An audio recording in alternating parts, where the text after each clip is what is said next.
Welcome to Alumni Live, the podcast. These are conversations with Grand Valley State University film and video graduates about the industry, the film video major, and alumni profiles. Hello, welcome to another episode of Alumni Live, the podcast. I'm Jordan Skuchar, and I work as a camera assistant in Chicago. And today I'm talking with Jessica Tolliver. How are you doing, Jessica? I'm pretty good. Can't complain. Glad to be here. Can you tell me what you do in Chicago? So I am primarily, first and foremost, a director of photography / cinematographer. Occasionally, I do a little bit in the camera department as like a camera assistant or a camera utility on the bigger productions here in Chicago. But lately, for the past couple of years, it's been a lot of just full-time DPing, which is great because ultimately that's what I want to do more than anything else. Tell me a little bit about your career journey. So your first interest to college to post-grad, what did that look like? So as a kid, I always loved music videos. I used to stay at my grandma's house and like 2 or 3 in the morning, I would watch a bunch of music videos on MTV or something called The Box, which for the older heads out there, they might be familiar with what that is. And so I've always had a fascination with music videos, especially back then, the late 90s, early 2000s, because they were a lot more thought out and they were kind of like short narrative pieces in themselves, Michael Jackson and things of that nature, where there's an opening scene for the music video. So there were short narratives and that really drew me in, the music in tandem with telling a story. And that passion always stuck with me. So when I finally applied and got accepted to Grand Valley and had to come up with a major, originally it was going to be art, but I got intimidated because the art program required an elaborate portfolio and things like that. And then I was like, okay, what else am I passionate about? And music videos always stuck with me. At the time, I had no clue what filmmaking and film production entailed. I just knew that this was my ticket into music videos. That was kind of how I made my decision. A little haphazard looking back, but I entered the film and video program at Grand Valley. And that's when I was humbled and I learned that filmmaking is actually really difficult. It takes a lot of work. It's not just somebody sitting in a director's chair with a bullhorn, yelling stuff like cut and action. It's a lot more to it. But I still stuck with it because it was still challenging and rewarding at the same time. And I'm still here, crazily enough. You're not scared off yet? Not yet. I've met a lot of interesting characters and had a lot of interesting experiences, but it further reinforces my passion that I'm still here because it's been a wild ride. After graduating, I worked at a rental house, and that's when I discovered my love for cinematography because 5 days a week, 8 hours a day, 40 hours, learning about lenses, cameras, filtration, and just anything camera related. And then working with the DPs and the ACs and just learning the craft and the decisions that they make far before they step foot on set with what gear they want to select. It all just really interests me to see that at the rental house and then to see the final product changed my trajectory completely. So what was the decision like to leave and pursue self-employment? Because you don't work at the rental house anymore. You freelance full-time, correct? It was a really hard decision because if I had it my way, I could do both, but I can't do both because in the world of filmmaking, it's heavily freelance based, especially for commercials and independent films. The first thing they ask you before you take a job is, are you available? And so a lot of the times I found that more and more frequently I was turning away jobs because I wasn't available at work. And the camera rental I worked at, shout out to Kessel Cameras, they were great.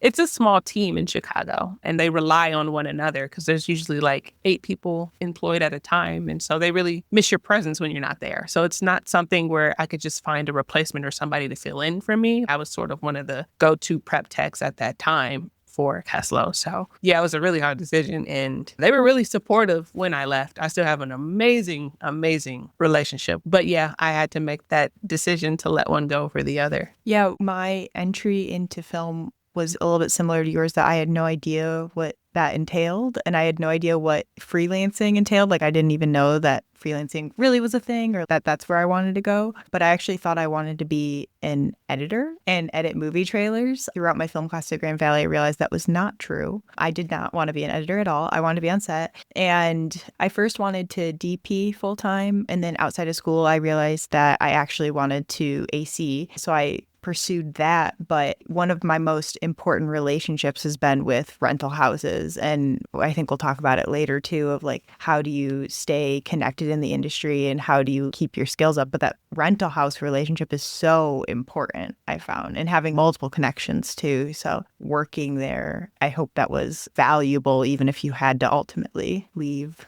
Yeah, I think honestly it was the greatest education I could have gotten. The only caveat, again, is that you're not on set. So I take that back. The best education you can get is actually on set. But when it comes to cinematography and pre-pro and just understanding the nuances of that, I think that was the best education I could have got, was working at a rental house and just meeting so many different people and making all those connections. So yeah, no, it was extremely valuable. And I visit them all the time. I still raid their fridge. I still go to their holiday parties. You would think I was still an employee there. Yeah, it was an amazing experience. And like I said, if I could have had it my way, I would be doing both. That's awesome. Let's break down the camera department. So can you go through what does each role in the camera department do? And then maybe we'll talk about who you're likely to see on set and maybe who you're not likely to see on set depending on budgets. Yeah, for sure. So we'll start at the bare bones and then work our way out. So on the most simple form of a independent film, you're going to see the DP, the AC. And yeah, in the camera department, sometimes that's literally it, which is crazy.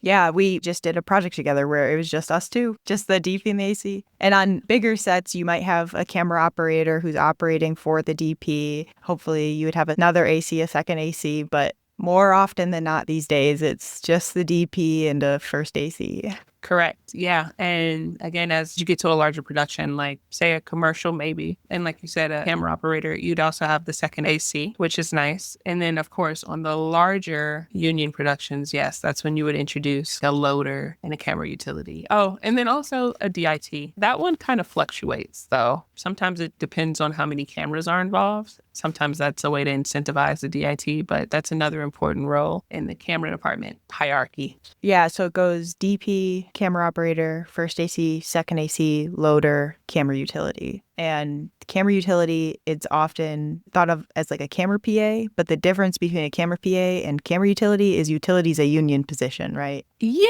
but no, utilities do way more than just fetch coffee. They are the head of village, right? They make sure everyone has a feed on set, which is super important. And they're wrangling a lot of cables. So then what is a loader, the next step up? So the loader is essentially the data wrangler, and they are the one collecting the cards after every reload. And they are also the one coordinating for the shuttle drives, for the footage to be transferred to drives. Loader comes from the old school times of loading film, which they still do when you do shoot on film. You are a capital L loader. They're organizing the footage properly and then sending it to where it needs to go, which is typically the post-production house or whoever's handling the footage next. So then as we work our way up, what is the difference between a second and a first AC? So the first AC is, in a way, like outside of the DP, the first AC is sort of the head of the team. I've always thought that DP is very managerial in a lot of ways, in that like you are talking to lighting, you have a lot of things to think about and two different teams to communicate with because you're talking with G&E and talking with camera. And so the first is kind of taking all the technical things that you shouldn't have to worry about off of your plate. You don't want the questions to have to go to the DP if it's a question about drives or if it's a question about gear or something that doesn't have to pertain them, you're going to the first. 100%. And they're kind of the first line of communication. Like, I think it's the first that collects the most information from the DP and then distributes it to the rest of the team. And you'll especially hear that on walkies. Like, you'll have the first AC on unit shoots announce like, okay, the next scene, we're moving over to this location and we'll have a 40 mil up next. And then everybody copies and they, especially when there's multiple cameras, it's usually a first that is sort of the head if it's multiple cameras. So yeah, they're like the first line of communication. And they are, of course, also the focus puller, which is one of the most terrifying jobs to me personally, because, you know, can't nobody watch nothing if it's not in focus. Yeah, and then you have, if you do, you have the camera operator and then obviously the DP, which on smaller budgets, a lot of the time, the DP is also the camera operator. That's very common. Even on larger budgets, I mean, DPs all have their preferences. Yeah, typically in my experience, the DP stops being the cam op when they introduce a new camera. And that's how it should be. So when there's multiple cameras involved, now the DP should be at the monitor because it's important for them to see all the images and all the frames of each camera. But if it's one camera, like on a commercial, then yeah, they're usually at the camera operating. Unless you have specialty shots, maybe a Steadicam shot or something where your DP is not necessarily your op. True that, true that. And then the second AC, very underrated, might I add, because they're so valuable. They are sort of the assistant of the first. The way I like to see it is the first shouldn't have to leave camera. The first should be near the camera at all times. So the second should facilitate everything else, whether that's battery changes, lens swaps, if there's an accessory needed for the camera, like changing the filters or changing the matte box or adding grips to the camera. The second is the person who organizes that equipment and retrieves it in a timely manner. Because that's another big thing. It's imperative to be very organized when you're in a camera department because we move very quickly and we should know where everything is on the cart when we call for it. And so they're sort of the ones that are delegated for keeping everything organized, labeled, clean, so that the AC doesn't have to think about that. They can stay on top of focus pulling because that takes a lot of real estate in your brain, right? You have to be very laser focused when you're pulling focus because, again, it's terrifying. I don't know how you do it, Jordan, but good job.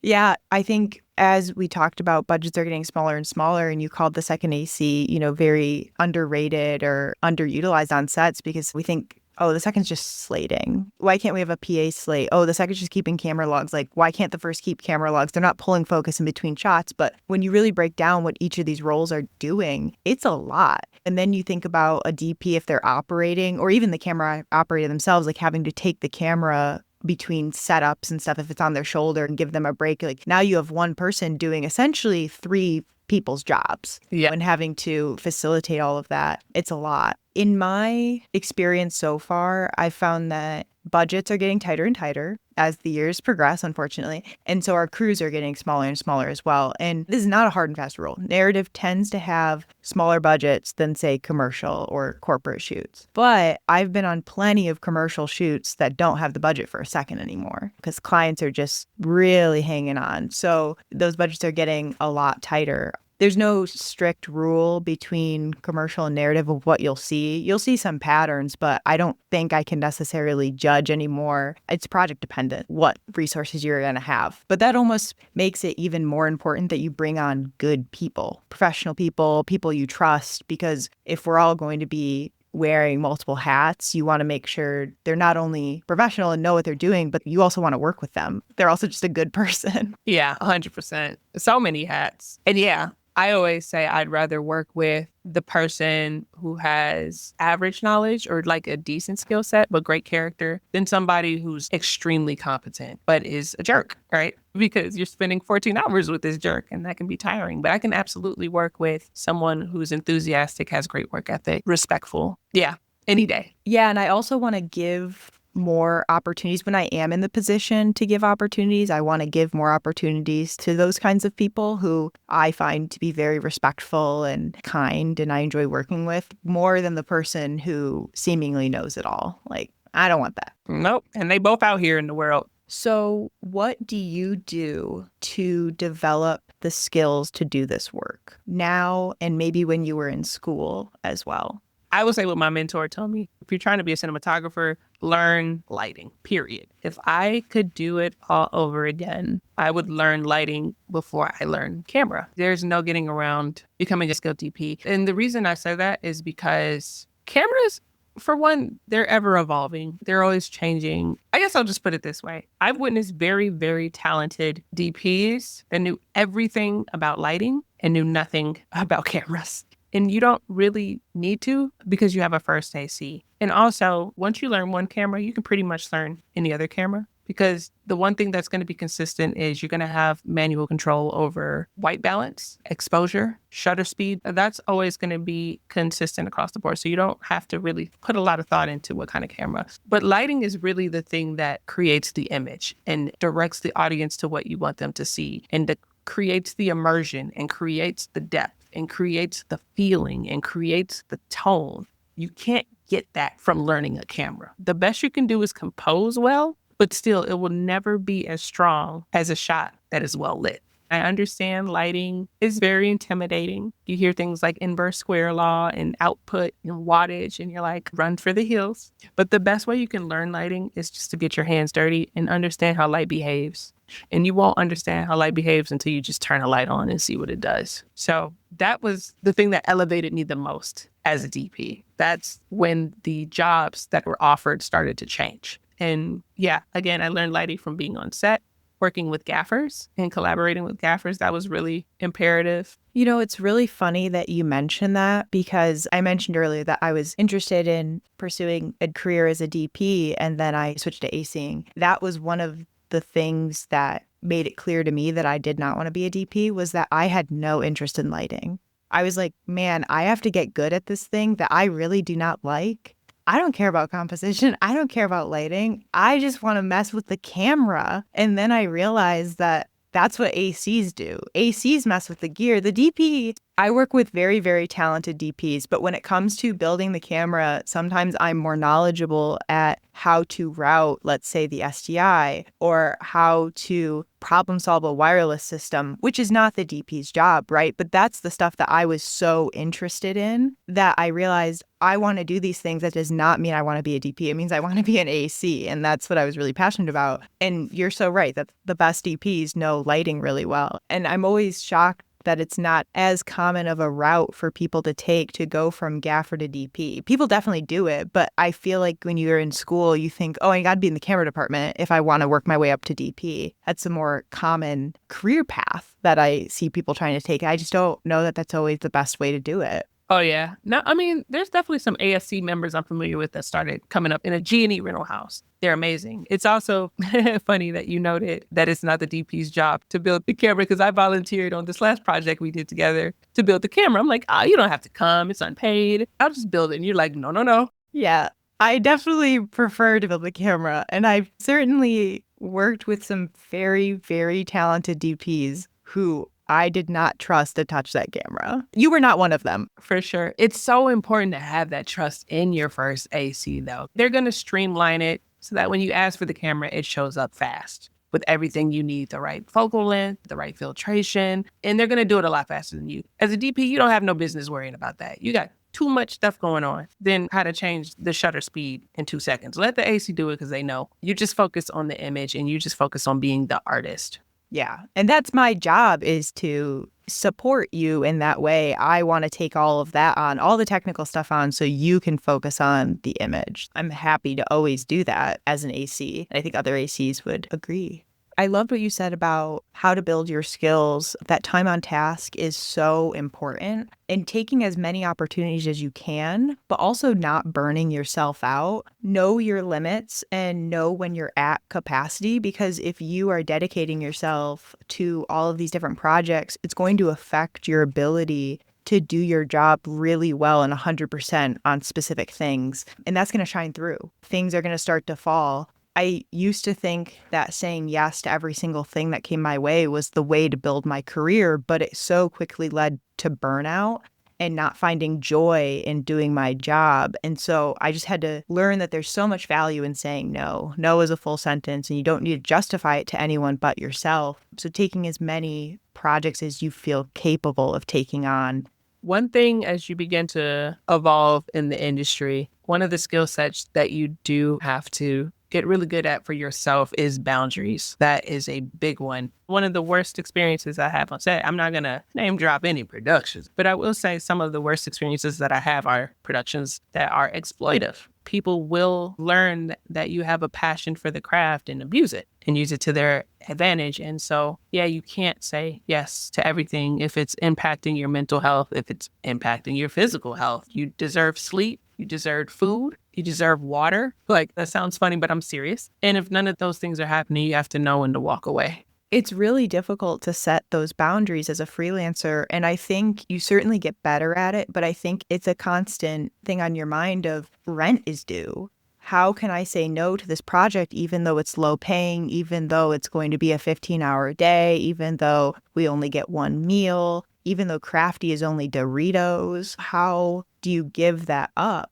And it's important to, because at the end of the day, if you are not setting those boundaries for yourself, how are you going to advocate for other people in the industry too? And how are you going to have enough motivation in yourself to keep going? How are you not going to get burnt out? That's definitely a great point. As a DP, you do have to protect your crew. I consider that to be a responsibility of a DP, because one of the skill sets you need to have as a DP is leadership. But then also, again, protecting your crew and making sure that they are in the best position to deliver the best product. And that involves them being rested, fed in safe conditions. Yeah, uplifting each other was one of the things I had in skill set as well. Uplifting each other and supporting each other, both on set, like you said, setting boundaries, but also following each other on socials, liking each other's posts, interacting with each other's posts, and saying positive things and spreading awareness of each other's projects and helping each other, I think is such an important part of not only being in the camera department, but also being in the industry in general. Also, learning how to communicate effectively and professionally. We talked about that a little bit. You mentioned a lot of the camera department is showing leadership, especially as a DP when you're in those leadership positions. And things on set can get really tense. You're working really long hours. There's a lot of pressure to do your job because people will notice when you don't. People will notice when the focus is off. People will notice if the picture is not in focus. People will notice if the composition isn't right. So you got to remain professional and don't take things personally either, I think is really important skill sets to have in the industry. 100%. Well, that is kind of a good segue then into our next topic, which is the industry. How do you work your way up in the industry, just in general, in camera? Oh, should I start with before you even get into the camera department or once you're in the camera department?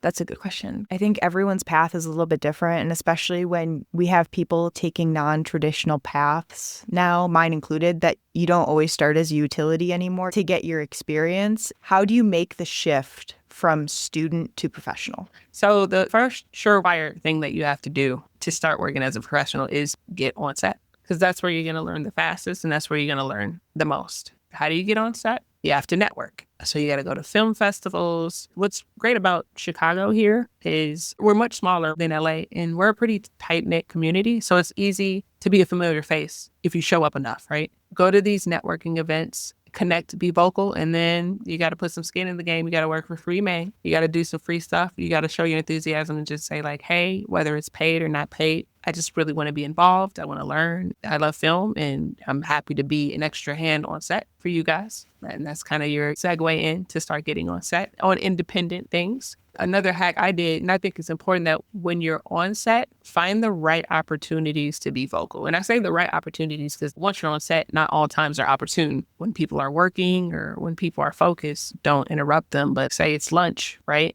Or say there's some type of downtime. Be vocal and gravitate towards the department that you want to be in and have a conversation with them. Again, show your face, introduce yourself, say you're interested in wardrobe or camera or whatever it is, and let them know. And then say the same thing, hey, paid or unpaid, I just want to learn more about wardrobe. I'm happy to help. And finally, something that I did when I was a PA and I wanted to work in camera is I always reminded camera that I was readily available to help, especially if it's just the first, right? This is like the best opportunity if there's not a second. Be the second if there's not a second as a PA. So I started with something simple like, hey, I can go grab that battery for you. Or, hey, since you have the camera, let me carry the block battery because block batteries are heavy. And then that led to filters. Oh, I know what that filter is. I can grab that filter for you. And then that led to lenses. So you can see like the trust slowly growing. So by the end of the night, I was doing lens changes like a second AC. And then a month later, that AC called me and said, hey, do you want this role as a second? And so that was one of my first second AC jobs. And again, it was just me being vocal and showing my face and showing my work ethic and enthusiasm and just showing that I genuinely wanted to be here for the love of it. So that's my hack for working your way up from student to professional. Yeah, and that's such a good point that you're making about the relationship side of it and the network, right? Because it's all relationships and your reputation is everything. Like that's more important to me than my gear, than even my knowledge, my reputation of being kind and professional and people liking being around me. And I think when you're asking those questions on set, trying to network and trying to work your way into this existing community, people know what you're doing. right? It's all a game. We're all trying to do the same thing. So having a sense of humility, especially when you're now at the bottom of the totem pole, I just can't emphasize enough. I think when you are going through school, once you become a senior, you're at the top of the totem pole. You're at the top of the game. You're about to graduate into the industry. You're trying to work more professionally. And now you've graduated and you're hitting the ground running and bam, you're at the bottom of the totem pole again. And you just have to have that sense of humility and be open to learning, be open to making connections. And people will want to be around you and give you those opportunities. But don't pretend to know it all. And like you said, building that trust. I don't care as a first if you tell me you know how to do a lens swap. I have never worked with you before, and I am not going to trust you with this glass. If you offer as a PA to go run and grab me a battery, let's work our way from there. Like, yes, I would love that help. It's not that I don't want the help, but it's that I am responsible for all of this expensive gear. I'm responsible for the DP. If something happens, it's not coming back on you. Well, it is probably coming back on you,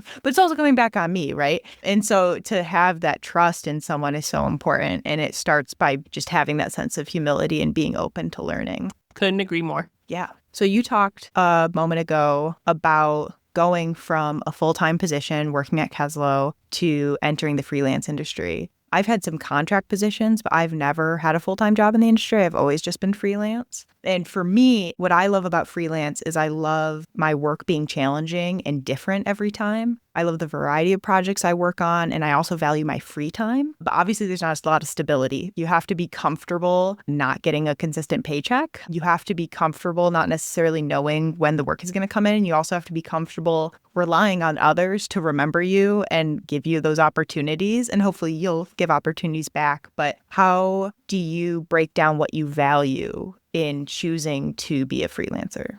Got to be comfortable with being uncomfortable. I mean, one thing that's nice is you create your own schedule, especially when it's really, really busy. Lately, that's been kind of rare. But having the opportunity and the power to be selective about what production you work on is, again, such an empowering feeling, because that's kind of difficult to do with a 9-to-5. You don't really have a choice. So that's sort of a phenomenal side of being freelance. But of course, freelance has some very challenging sides too, because it can be very feast or famine. And that's why it's really important that you're diligent and, again, always showing your face, always putting your best foot forward on set and doing the best job. You're only as good as your last job. And so that's really important with freelance work. And then with freelance work also, you are your own brand. You are your own business. And so you have to be cognizant of that, as well as in the way you represent yourself and the way you communicate with others and talk to others, again, especially in a tight-knit city.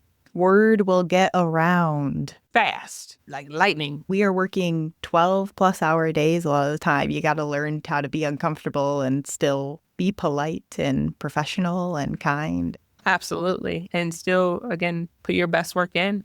Yeah, if you're not passionate about this, don't do it. And that's okay, too. I mean, if you value other things more, like a consistent paycheck or something, I have plenty of friends who have no interest in freelancing and they work in the industry and they're happy, and that's fine. It's not for everyone. It just totally depends on what you want to do. 100%, especially things like post-production houses. There are a lot of ways to still be involved in the film industry without being freelance. But again, yeah, if you're going the freelance route, consider yourself an entrepreneur. It may not seem like it, but you are marketing yourself. You are doing administrative work. You are constantly networking, and you are constantly working at making your own paychecks and keeping business coming into your metaphorical door. So yeah, it's definitely challenging, but rewarding. I think the Chicago market is great because there's a great mix of things. There's a lot of opportunities for freelancers, a lot of opportunities for full-time people when the market is good. Right. There's also a big mix of union and non-union productions. All of the TV shows are union, so you can choose what path you want to pursue. Yeah, it is a mixed bag here. Hey, it's Randy. We're taking a short break to tell you about the Morse Cuppy Film, Video, and Animation Study Abroad Endowed Scholarship. The scholarship was established by Bill Cuppy with support from Deanna Morse to help film, video, and animation students with the cost of studying abroad. Alumnus Bill Cuppy talks about why he started the scholarship.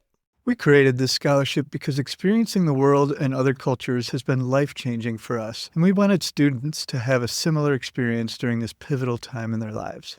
Caroline Hamilton, the 2024 recipient of that scholarship, describes the benefits of the support she received. I'm a film video major and I have a German minor. I've been studying German for about 8 years now. And so I decided to study abroad this past summer in Germany. It definitely challenged me as a person. I had to figure out how to do things and communicate and just put me out of my comfort zone. It introduces you to new things that you'd be afraid to experience because you don't want to embarrass yourself, but you have to just go for it. The scholarship itself, just the almost permission to be like, yes, go experience this, go learn, go see what happens, how this changes how you see the world and how you approach your work. It took the pressure off of me a little bit to just be like, I can experience this and not have to worry about everything else going on. I can just go enjoy my time there and see what I can learn and grow from. For more information and to donate to the scholarship, visit the link in the description. Now back to the show. I am not union. I am comfortable being not union for now, as long as it's not hurting me and I kind of want to explore that path. Are you union? Currently, as of today, yes. I am in good standing, local 600 member. Do you want to talk a little bit about what that means? Yeah, sure. So essentially, like any other union, unions are formed to protect the workers. When you're in an environment where you're working 14, 16-hour days on multi-million-dollar budgets, it can become very easy to be exploitive, right? And so unions step in to be your representative, and they negotiate your contracts, and they help dictate firmly what is and is not okay on set, and they fight for your rights. They fight for your well-being. And yeah, they're sort of the first line of defense when it comes to making sure all the regulations and contractual agreements and payments, like how you're getting paid, is fair. And so you have Local 476, and then you have 600, and you have all these unions in production that protect you. And that's essentially more or less what a union is. And the unions are broken down typically by department. So the 476 is... 476 is pretty broad, but yeah, it's G&E. I think it's like hair and makeup as well. I did not know that. Yeah, same union. True story. And then your local 600 is your camera team. Correct. That is the IATSE Cinematographers Guild. So each region in the nation have local union reps, and they'd be the first line of contact. If you're interested in joining the union, there's an office right here in Chicago. So yeah, you would call the office, and then you would inquire on what's required to get into the union. And then again, network, because you for sure have to know some local 600 folks to get your foot in the door. So something I would consider a $1 million question is, does the gear matter? As a DP, does what gear you own or don't own matter? And as an AC, does the gear you own or don't own matter? As the camera nerds lean in and turn up the podcast, right? Coming from somebody who owns one of the most expensive cameras on the market, ironically, I say, nah. It don't matter as much. Take it from somebody who used something as simple as an A7S all the way up to an Arri LF. I think there's far more important things to consider than the digital sensor that makes an image beautiful. So for me, I would have to say the gear is not the most important thing to crafting a beautiful image in cinematography. What about to getting the jobs? There is some incentive to being an owner-operator because, like you said, as budgets decrease, productions are looking for a way to get the best price. And more times than not, it's not going to be through a rental house. It's going to be through an owner-operator that owns cameras, lights, the whole shebang, and cuts the middleman out. So there is incentive there. However, it's not a hard, fast rule. I know DPs that are not owner-operators that are doing just fine. I think the skill set is more important. You're not going to win over a great DP if you own an Arri. They're not going to say, well, hey, this person owns an Arri, so let's go with them. They're still going to go with the better DP at the end of the day. So it is incentivized, and it can win you some jobs, but it's not a groundbreaking difference where it's like, oh, once you own an Arri, you're set, because I'm doing okay, but I'm not just rolling in job offers due to owning an Arri, if I'm being honest. Yeah, and like you said, people talk and your reputation speaks for itself. So even if you have the gear, if you don't have the skill set to back it up, people are going to figure that out really quickly. 100%. And also, for me, I don't push my Arri on people. I know it's like, oh, but that's a rental for you. But part of my job as a DP is to understand the parameters of both the production and the budget. And let's be real, most people don't have a budget for an Arri. And sometimes that money's more valuable in the art department or hair and makeup. A fun saying that I made up is, if you have an Arri and you shoot crap, your final product is going to be crap in 4K, right? if you shoot a piece of crap, it's still going to be a piece of crap. It's not going to turn to something, That's pretty good.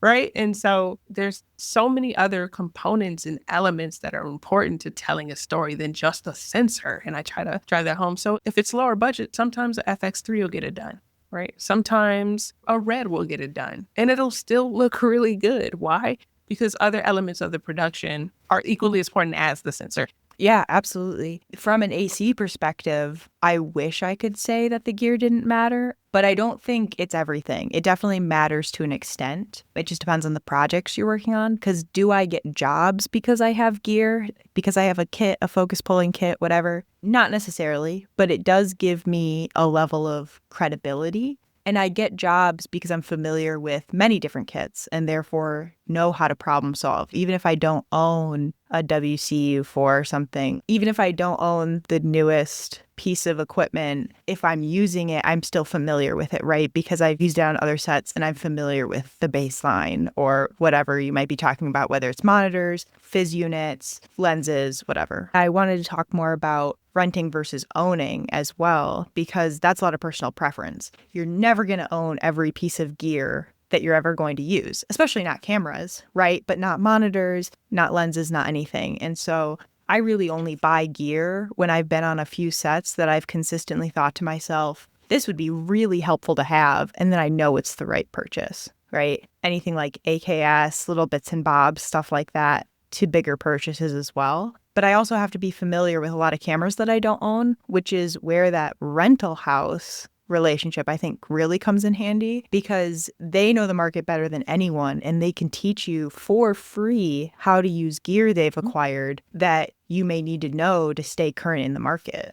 Yeah. And a lot of people sleep on that. Please leverage and take advantage of the fact that you can walk into a rental house and demo an ARRI For free. for the free 99. And they will be more than happy to show you. They will be thrilled.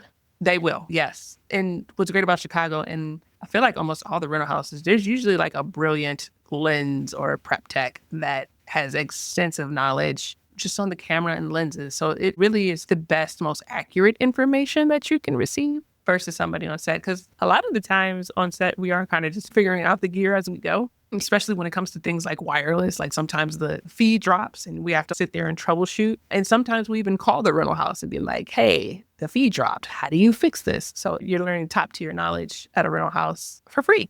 In a safe space, too. I think a lot of people are very intimidated to admit that they don't know something. But the thing is, there's so much gear and it comes out so quickly and advances so quickly that you're never going to know everything. And so to have that help in a safe space to learn it, I don't want to be learning how to use a camera on set. That's going to look really bad on me. Having this resource available to you, I think, is so important. And the other thing is, if you're going to buy gear, do not buy cheap gear to start out. Do your research, save up for industry standard gear. Otherwise, you're just throwing your money away. A saying that I see thrown around all the time is buy once, cry once, which I think is so true. Why get something for a third of the price? It's going to last you a year when if you save up for a year, if you save up for 2 years, it's going to last you for 10 years. It's going to stay relevant that much longer if you really need it. But it all depends on your circumstance and what you're pursuing in your career and what position you're in. Yeah, that definitely makes sense. Plus, it's an investment, but it seems like the more higher priced systems like fizz systems and monitors in the market, they're very streamlined and they're very intuitive. And the manufacturers and the teams behind them are just very familiar with the filmmaking experience than third-party brands, right? So that's another thing to note, that a lot of the tools that we use on set,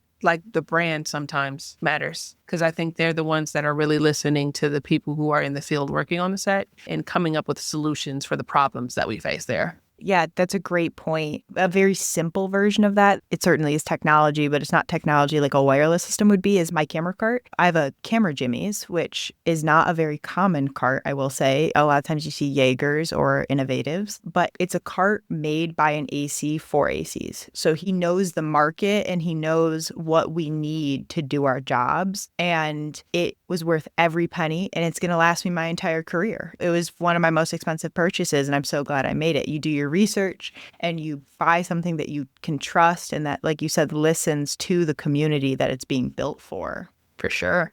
We need to talk about Demo reels and websites. Demo reels and websites. How do you showcase your skills to get jobs? Do you have a demo reel? Do you have a website as a DP? I do have both. And yes, they are very important because that is going to be the clearest evidence that you know what you're doing. Some tips for demo reels is ask yourself, what do I want to do? What do I want to shoot? What excites me the most? And then shoot that and put that in the forefront of your demo reel, or make it all of your demo reel. Because I know a mistake that a lot of beginners do is they just put everything in the demo reel, right? They kind of just like, hey, I need a demo reel. It needs to be a minute and some change at least. So let me put this corporate video in here, put this music video in here, put this passion project in here, and put this event, this birthday party that I shot. And the client is going to see that. You sound like you're speaking from experience. Oh, well, yeah, I might have known somebody who did that. But yeah, that's very confusing for a client.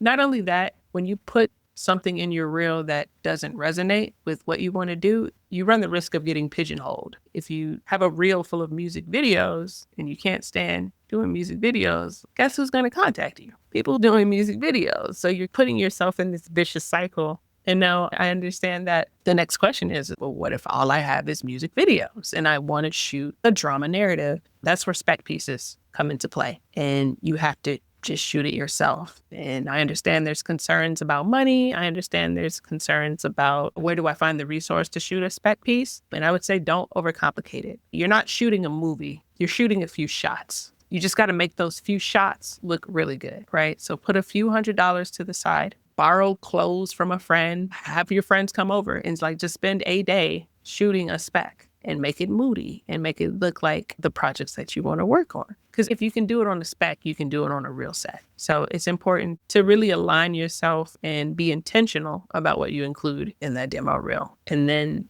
put it out there in the world. Yeah, I would totally agree. And I love what you said about not being pigeonholed. I think that is a real concern for a lot of people. A little bit different being an AC. I do not have an AC demo reel. I do not have an AC website. And that's where my reputation becomes even more important because I have a gig sheet where I list all of my gigs from recent years. And I have the DPs listed of all of those and what kind of projects they were and stuff. And if people want to hire me, I send them that gig sheet and I send them people they can contact to find out if they want to work with me. And so reputation means everything, but reputation means everything for someone who has a demo reel as well. Because like you said, if your work is great, but you're horrible to work with, no one's going to want to hire you. 100%. Yeah, that definitely does circle back to word of mouth and having good character. Because you're right, that does play a role. If you're not pleasant to work with, that could be the difference between you getting in and not getting the job, regardless of your demo reel. And again, especially if you're in a tight-knit community city like Chicago, people know people. Oh, people know people. Trust me. I have some stories. We touched a little bit about this, but what are some of your challenges and also joys in this department, in this industry? I've always said that I have some of the highest of highs and lowest of lows in this career path, but the highs definitely outweigh the lows, and that's why I keep at it. Yeah, I mean, the pros and cons list, the pros is still a little longer. Some of the joys, honestly, I'd have to say I really appreciate the camaraderie of being in the film industry. Yeah, they're your coworkers, but one thing leads to another and they end up being your friends. I was involved in a bowling league with a Steadicam operator, a first AC, and a DIT. What is up with these bowling leagues? Oh, it's not a game. I keep hearing about these freelancer film department bowling leagues. I was on a music video and she was like, yeah, I'm a sub for this bowling league tonight. Like I have a heart out at 7. I'm on an email list. Are you on this email list? And I was like, what are you doing right now? That's so funny. Yeah, Jordan, you got to get in tune. You got to join a league. I think this is a networking opportunity of a lifetime to get involved in this bowling league. They bowl right up the street from me, so I should get on this. Yeah, the camaraderie is definitely a huge, huge factor. Yeah, like you said, the good projects outweigh the bad, but learning how to problem solve and weather a storm without burning bridges is a really important skill. And building that trust. That synergy, I think, is a big thing, too. When I start to consistently hire the same crew because, again, we have that trust and that strong communication. Like one of my favorite things that one of my gaffers said, Katie, I'll start to explain something and she'll be like, yeah, I know what you want. Don't worry about it. I got you. And to have that trust and to have that thing taken off my plate is a beautiful thing. And again, it's rooted in that trust, that camaraderie. I guess the other thing is saying you did the thing, honestly. Finally sitting in that theater and seeing your work on a large screen is a great high of filmmaking. Seeing the long hours, the long nights, and the blood, sweat, and tears turn into a story where people can feel something and experience something, that is something to be proud of because it's not easy. And to say that you spearheaded or you were a vital role. One thing I will say, we didn't touch on it. I think that's what I appreciate about independent films more than big budget productions is your role matters a bit more in independent films. I think you feel more valued on an independent film. And that element tends to be missing in larger productions because you feel more like a cog in a machine sometimes when the crew is like really huge and you're just there to do a very, very specific role. But when you're on an independent film and you're wearing many hats and you're putting your heads together and you're coming up with ideas on the fly, it really is a cool experience and a way to get closer to a bunch of other creatives. Yeah, and when you achieve that shot that everyone had to be on point for, focus had to be on point, the operating had to be on point, the actor had to hit their mark, Jeannie had to move that light at the right time, Art had to have some visual effect happen. Everything happens correctly. Oh, there's nothing like it. Everyone was at the top of their game right then and there. It's an incredible feeling. For sure. And then you yell cut and you're high-fiving people and hugging people and clapping because that was a really hard shot and y'all all came together to do it. Yeah. And then you get to see it on the big screen and yeah, there's nothing like it. The highs are high. Can you talk about your best experience? So this is an interesting one. So I work with a director named Kelly Allison. Shout out to her. In her productions, she works in tabletop, but she also does some lifestyle. So she'll bring me on board if it's a lifestyle shoot. In her productions, she is very intentional about it being femme forward, like women are the head of departments on her productions. And she does that very intentionally. And it is a different experience. Hopefully that encourages more women to learn the craft and to be part of this industry because working on her sets, it's a very nurturing feeling on there. You feel nurtured. For me, I get the best worlds because commercials pay well, but independent films, you feel more valued. So it's kind of like a fusion because it's a commercial, but you still get that feeling of feeling important, feeling supported. And I wish we had a little bit more of that in the industry because it's rare because it's still a very, very male-dominated industry. And so I would say some of my best experiences were on her sets because I always walk away feeling that. And I think that's really important. Yeah, absolutely. This is great because we didn't touch on being women in the industry. I think some of my best experiences have been on women-led sets. You're so right. And they're unfortunately few and far between right now, but I think that's changing slowly but surely. And looking out for one another is so important in general, but also as women, because it is a tough field and it's a tough male-dominated field. And I have never been more respected on set than when I'm working with other women. I get a lot because my name is fairly gender neutral, but it's also spelled traditionally masculine. And so I get a lot of the time if I'm being hired by someone new who got me as a recommendation from someone or I applied to a job, I show up on set and they're like, I thought you were going to be a boy. And the tone shifts a little bit, you know? So you have to prove yourself a little bit more as a woman. And I just don't feel that happening as much when I'm working with other women or nearly at all. I know you're like, I had $1 for every time somebody thought I was a guy. It's weird, too. I don't know why that's pertinent, why you're telling me that you assumed I was going to be like, that's an inside thought. Yeah, I'm always going to say that it's important for us to be in the industry and important for us to tell our own stories through the lens of our own experiences. I often have students or younger people ask to hop on a call with me. And if it's in my power, I always say yes. And I'm always an open book, always willing to share what I learned from the craft with others because, again, who better to tell your story than you? I can't tell your story the way you can tell your story. So I'm always sharing and posting light setups and how I achieved a certain look in hopes that other women, now I do have a lot of male followers for whatever reason, but I'm trying to talk to the women of the industry and try to be that pseudo mentor that I never had coming up because I had to bump my head and learn how to do this because it's hard for people to take you under their wing when you don't look like them. And as a Black woman in the industry, there's not a lot of people that look like me. So it's really hard to find mentorship coming up. So yeah, I think, again, it's always important. Yeah, wanting to extend that to the next generation. That's great. What is an experience you had at Grand Valley that shaped you or your career? Was it a class? Was it a project? Ooh, let me think. That shaped me or my career. Do you want me to go first? Sure, you can go first. So an experience that really helped shape me at GV was working at the promotions office, because having those experiences outside the classroom introduced me to parts of the industry that at the time I didn't know about, and therefore I didn't even realize I was missing out on, because you don't know what you don't know. Things like gear or client relations or more specific roles on set, things like that. So that just really helped open my eyes to the possibilities of what set life could be and what being a freelancer in your own business could be. I think what's nice about the film and video program at Grand Valley is, and some people might view it as like tip of the iceberg, like you familiarize yourself with all the different avenues of filmmaking, right? So it's editing, animation, producing, screenwriting. I took screenwriting courses, but I think that's really important because it makes you well-rounded. And I think I got pretty deeply immersed in the editing courses at Grand Valley. And to this day, that is a skill set. I just don't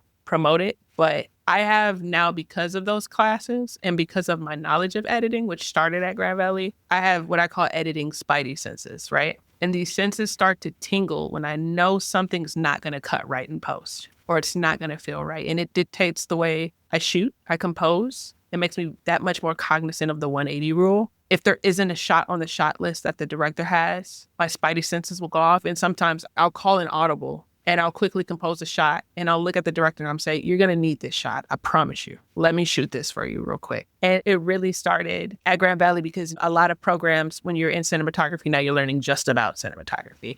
But I have done audio production at Grand Valley. So that's another thing about how imperative audio is. I think it's important, even if you're not in school, I think it's important to just dabble in other departments. I went to an AD boot camp, knowing damn well I'm not ever ADing in my life. But I went to that boot camp and I took that class because it gave me a better understanding of what the AD does and how to better communicate with the AD. And so that is my experience with Grand Valley. It really set the foundation for me to be a strong communicator and for me to be knowledgeable about all departments from production to post. Yeah, that's a great point. And I think it's cross departments too, not just in the camera department, that being involved in multiple aspects of production, even if you're ultimately going to emphasize in something, can only help you. I can think of one example of, if you're going to go into sound, if you're going to be a mixer or boom operator, understanding lenses to an extent of, as a sound mixer or a boom operator, having a basic understanding of lenses. Oh, we're on the 24, we're wider. Okay, I probably need to be further away from the frame then. Things like that across departments are just so important, and it can only help you, like you said. What order should you shoot your shots in? Well, I bet your AD boot camp helped with that. Yeah, 100% yes. What is your advice for people who want to pursue work in the camera department? It depends on what role, but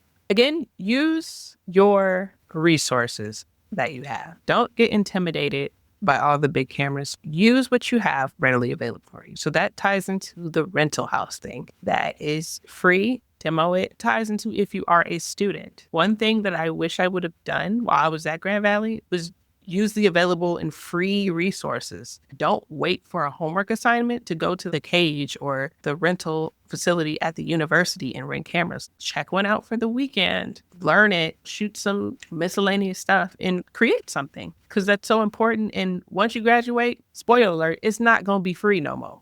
Yeah, to use this stuff in the rental house is free, but you can't take it out. You can't go and shoot something with it for free. That's such a blessing to have as a student.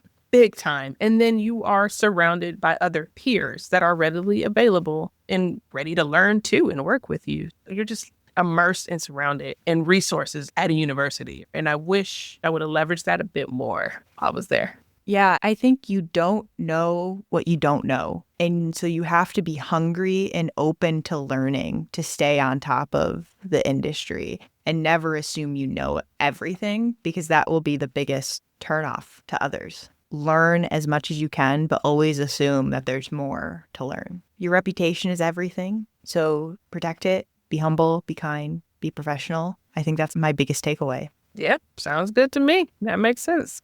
I also wanted to plug for anyone who's interested in being a camera assistant, the Camera Assistant's Manual by David Elkins. I recommend this to everyone who wants to get into camera, even if you want to be a DP. It breaks down every single part of the camera department, gear, roles. It tells you how to keep camera logs. Like, it gets so specific, and they keep it updated. I have the 7th edition. I think there's new editions out even now. It goes into both film and digital, so it keeps up with the gear as well. It tells you on-set dynamics, paperwork. I still use it to this day as a reference, so I wanted to plug that as well. Thank you so much for your honesty and your time and talking with me today. Yeah, thanks so much for having me. This was a really awesome talk. And thank you for listening to another episode of Alumni Live, the podcast, and we'll see you next time. Thank you for joining us for this episode of Alumni Live, the podcast. Subscribe to our podcast to hear more from our alumni across the industry.